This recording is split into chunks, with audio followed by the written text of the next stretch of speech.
Hi, you're on a rock, floating in space, surrounded by more rocks, and gas, and a bunch of nothing, mainly. Oh hey, look at that, the rocks are going around the gas. Hold on, what the heck is going on here? To understand, let's look at a little bit of physics. Wait, did I say a little bit? To find out what kind of magic this is, we'll have to go back in time. Okay, not that far. Stop. Yeah, that's perfect. This is Gravity Guy, but most people call him Isaac Newton. One important thing he said is that force equals mass times acceleration. Now what do all these words even mean? Force is a push or pull on something in a certain direction. Mass tells you how much of something there is, and it's also a measure of inertia, but we'll get to that later.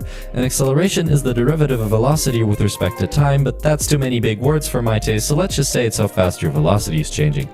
The key takeaway is that if you apply a force to a fixed mass, you get a predictable amount of acceleration. If you know all the forces acting on a basketball midair, you can predict with 100% certainty if the ball will go in the hoop or your neighbor's windshield. Whoa, did an apple just fall on my head? Yes, Newton, it did. Yep, that must have happened for a reason, said Newton, as he discovered that two masses attract one another, making the apple fall. Yes, even you, no matter how ugly you think you are, attract pretty much the whole universe at least a little bit. Hey, can you put that on paper? Yup, said Newton, who gave us the law of universal gravitation. In other words, how much do bodies pull on each other given their mass and distance times a constant? Bigger mass, bigger pull. Bigger distance, smaller pull. Actually, a lot smaller pull. You see, as the distance increases, the force gets smaller by the square. That, my friends, is the inverse square law. Gravity is also the reason why planets in our solar system orbit the sun. They got their initial velocity when the solar system formed out of spinning gas, and since there's nothing in space to stop them from moving, they'll keep moving. Hey, that's Newton's first law. The sun is so massive that the force of gravity keeps pulling the planets towards the sun, but the planets are fast enough to essentially fall towards the sun but miss it, and this goes on forever, creating a round orbit. Actually, that's kind of a lie. Most orbits are not perfectly round, but more egg-shaped, and Pluto's orbit is just a complete mess, but you get the idea. In this case, the gravity is what we call a centripetal force. One thing many people confuse is mass and weight, and no, they're not the same. Mass tells you how much of this blob there is, and weight is the force of gravity the blob would feel. To make things clear, your mass would be the same on the Earth and on the Moon, but the weight you would perceive is different because the Moon has a weaker gravitational pull, meaning a weaker force acting on your mass. So really, you're not overweight, you're just on the wrong planet. Alright, enough about Newton, let's break some stuff. If you ever dropped your phone, it might look like this. What the hell, ground? Why'd you do that? The answer is energy. You know, the thing kids have after eating gummy bears. Energy has the unit joule, and it's not like force. It doesn't have a direction, it's just a number that's kinda chilling there as a property of a thing. You see, there's two main kinds of energy, kinetic energy and potential energy. In plain English, energy of movement and stored energy due to some circumstance. For example, when you held your phone, it stored gravitational potential energy due to being held above the ground at a certain height. Once you dropped it, that potential energy was converted into kinetic energy as the phone fell. Then it smashed into the ground, and the phone absorbed some of the energy, making the screen go boom. Work is defined as force applied over distance. For example, if you lift an apple by 1 meter, you would have done about 1 joule of work. This happened by converting chemical energy stored in your body to gravitational potential energy stored in the apple. As you may have noticed, energy and work have the same unit joule, so they must be the same thing? No, energy is the total amount of work that a thing could possibly do, and work is just the stuff that actually happened and required energy. If you try to lift a weight that's too heavy for you, you'd feel like that took a bunch of work, right? Well, yes, but your feelings are invalid in the face of physics. Mathematically, no work has been done, because work is force applied over distance, and since you didn't move the weight at all, no distance means no work. The key thing to remember about energy is that it cannot be created or destroyed, only converted. AKA the conservation of energy. Okay, but a car that's moving has kinetic energy. When the car stops, assuming the car doesn't smash into a wall, where does that energy go? When you apply the brakes, there's friction between the brakes and the wheels, causing the car to slow down and creating heat as a byproduct. That heat is then dissipated into the surrounding air, and that makes the molecules in the air move faster. Things that move have kinetic energy, so ultimately the kinetic energy is transferred from the car to the air.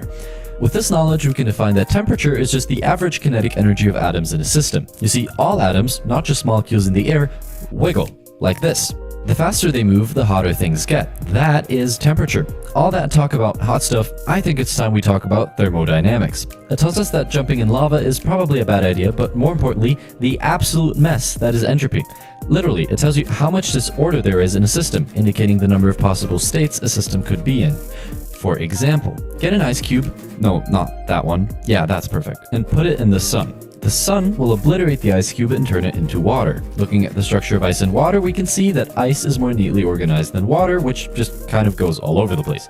Also, the water could look like this, or even this, but the ice will always look a little something like this. In total, the system went from low entropy to high entropy, meaning more disorder and more possible microstates. This trend applies to everything. The whole universe is on an unstoppable path to higher entropy. It's also the reason why time seems to only go forwards. Practically, entropy tells us that some forms of energy are more useful for doing work than others.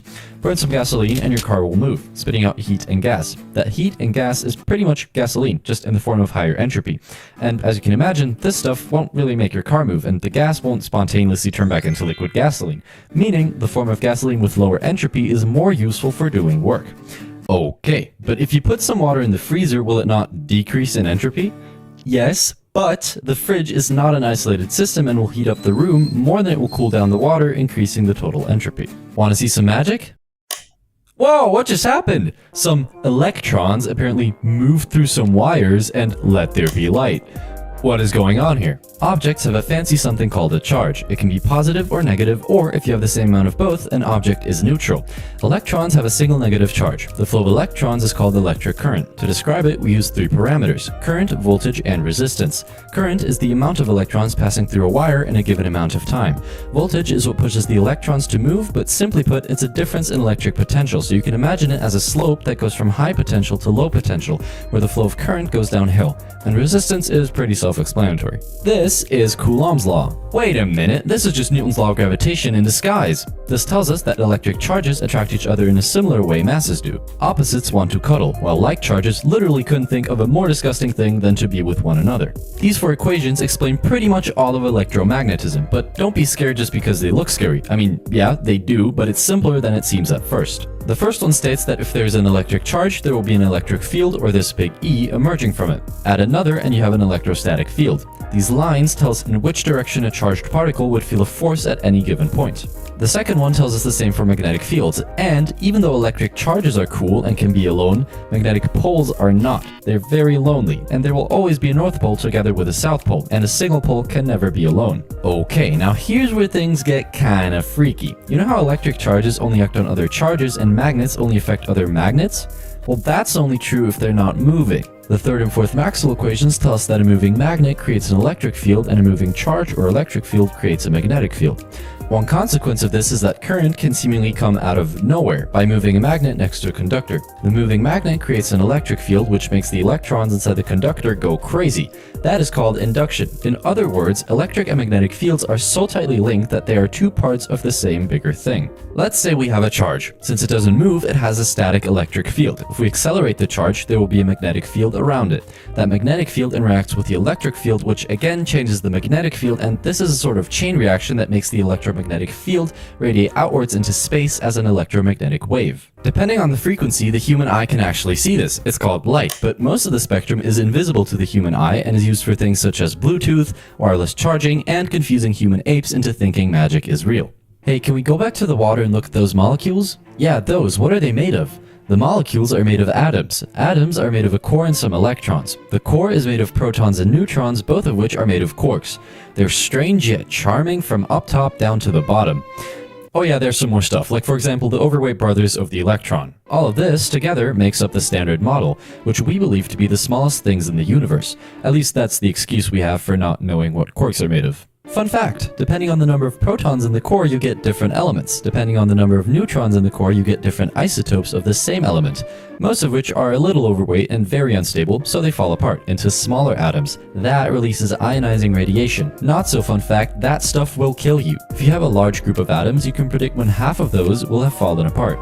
That's the half-life. Depending on how unstable an isotope is, it will survive a certain amount of time. Some don't want to live, some really don't want to live, but some will live far longer than you probably will. Oh yeah, did I mention that light is like the fastest thing in the universe? To be exact, 299,792,458 meters per second in a vacuum. That is pretty fast, said everyone. Also, light is a wave, said everyone. Why?